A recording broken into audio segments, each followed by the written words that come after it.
Jas. Watung des. Yang pedagang kurma di Mesir bernama Atiyah bin Khalaf mengalami kesuksesan dan harta bendanya melimpah ruah.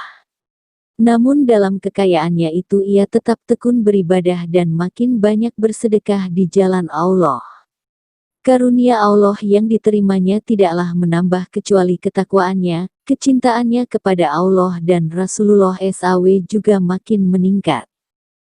Tetapi sepertinya Allah ingin menguji keimanan dan ketakwaan Atiyah lebih lanjut. Tiba-tiba saja usahanya mengalami kemunduran, pelan tetapi pasti ia menjadi bangkrut sehingga tidak memiliki apapun kecuali rumah dan sekedar pakaian yang dipakainya itu. Untuk makan sehari-harinya ia harus berusaha pada hari itu juga, bahkan tidak jarang ia tidak memperoleh apapun untuk dimakan. Namun dalam keadaan yang seperti itu, ia tetap bersyukur kepada Allah karena dengan tidak adanya kesibukan mengurus perniagaannya, ia mempunyai waktu lebih banyak untuk beribadah kepada Allah. Pada suatu hari Asyura, yakni tanggal 10 Muharram, setelah mengerjakan salat subuh Atiyah langsung beriktikaf di Masjid Amr bin Ish, salah satu masjid bersejarah di Mesir yang dibangun oleh sahabat Nabi SAW Amr bin Ish ketika ia menjadi gubernur di sana. Pada hari-hari biasa masjid ini tidak boleh dimasuki oleh kaum wanita untuk saat itu, tetapi khusus pada hari Asyura mereka kaum wanita diizinkan itikaf di sana untuk bisa berdoa dan memperoleh kebaikan pahala pada hari mustajabah tersebut. Atiyah mengambil jarak agak jauh dengan para wanita tersebut. Setelah merasa cukup itikaf dan berdoa, ia keluar dari masjid untuk pulang. Tetapi belum jauh berjalan, ia dihampiri seorang ibu dengan beberapa anaknya yang juga baru keluar dari masjid.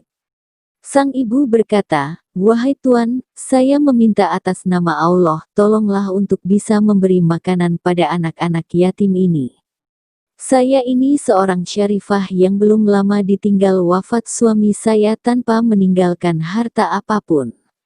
Sudah 7 hari saya berada di sini tanpa mengenal siapapun, dan baru hari ini saya keluar untuk mencari makanan bagi putra-putra saya ini." Mendengar permintaan wanita syarifah keturunan Nabi SAW itu, Atiyah berkata di dalam hatinya, "Aku tidak mempunyai apapun yang bisa kuberikan kepada wanita ini, kecuali pakaian yang kupakai ini. Sekiranya aku buka di sini untuk kuberikan, maka akan terbuka auratku, tetapi jika aku menolak permintaannya, bagaimana aku akan mempertanggungjawabkan sikapku ini kelak di hadapan Rasulullah SAW?"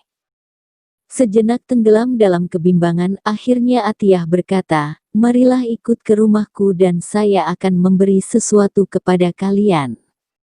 Mereka berjalan beriringan, dan ketika sampai di depan rumahnya, ia meminta wanita itu menunggu sesaat di depan pintu rumahnya.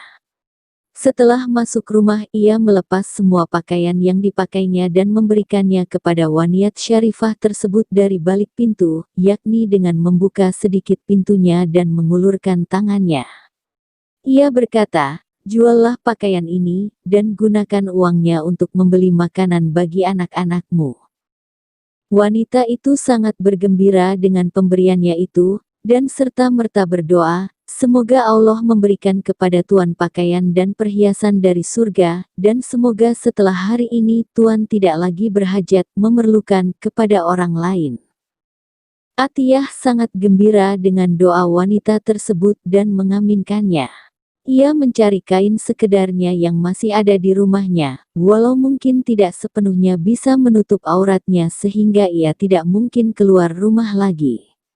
Ia hanya berzikir dan salat di dalam rumahnya, dan menutup pintunya untuk tidak menerima tamu dengan keadaannya seperti itu.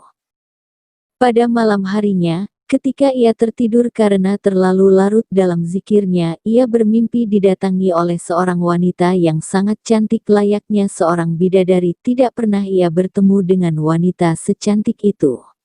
Wanita itu, yang ternyata memang seorang bidadari, membawa sebuah apel, yang kemudian menyerahkan kepadanya. Setelah Atiyah membelahnya, ternyata keluar pakaian dan perhiasan yang sangat indah dari dalamnya. Sang bidadari memakaikan pakaian dan perhiasan itu kepada Atiyah, kemudian ia duduk di pangkuannya. Antara kaget dan senang, Atiyah bertanya, "Siapakah engkau ini?"